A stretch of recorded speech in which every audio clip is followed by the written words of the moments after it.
My life was very empty. I would feel very miserable, and how I would try to feel that emptiness would be just drinking a lot, being with my friends. Even though that would hurt my family and my daughter, I would always be chasing the wrong things because it would make me feel better momentarily, but the hole would just keep getting bigger and bigger. I would always be afraid of death. That was a conversation I would never be able to have with nobody. And I would always go on with my life, but with this big question.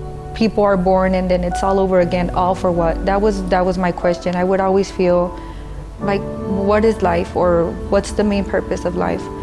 And our neighbor started coming to our house because our kid would play with her kid, and she said, you should really go to church. We said, okay, let's go to church.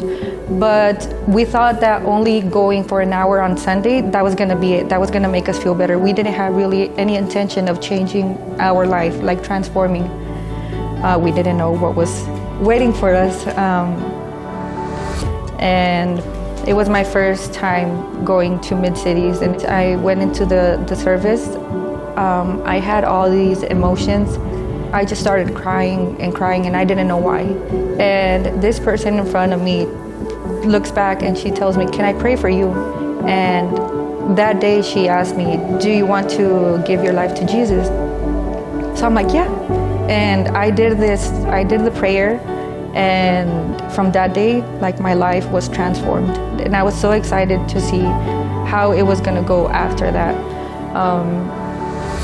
We were excited, and we said we were not going to serve at church, and now we are. We said that we were not going to get too very involved, and now we are. It had been already, I would say, probably 2 months after I gave my life to the Lord, and I had this doubt in my mind. And one night I just prayed with all my heart for Him to help me, because I didn't want to be doubting anymore.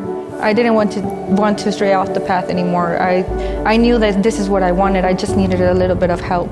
While trying to sleep, the words in my mind of John 14 just came, like, you know those airplanes that pass with the flag? It was just like that. Did God just speak to me? Or was it my mind? And I'm like, but I don't know scripture.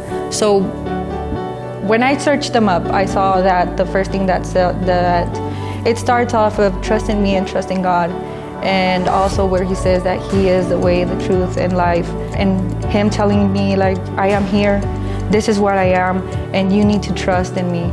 From there, of course, it strengthened my faith towards Him, and I was just even more excited to keep on this transformation that He was doing in my life. My life has changed.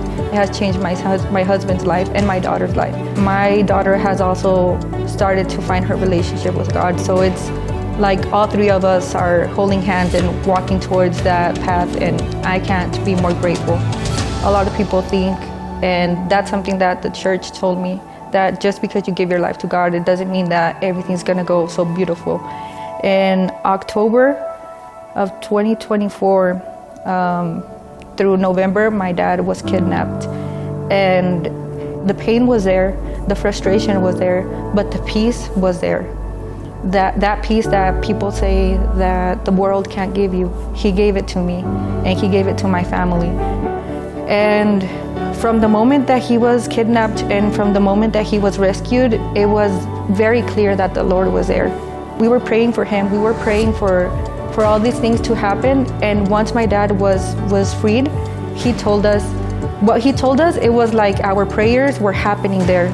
And my dad walked out being a firm believer of Jesus. My dad now, he shares his testimony, he goes to church, he's this new person that he's just there for the Lord, and I'm just amazed by all the changes that he has done in our lives, in my sister's life, and my dad's life. It's very unbelievable.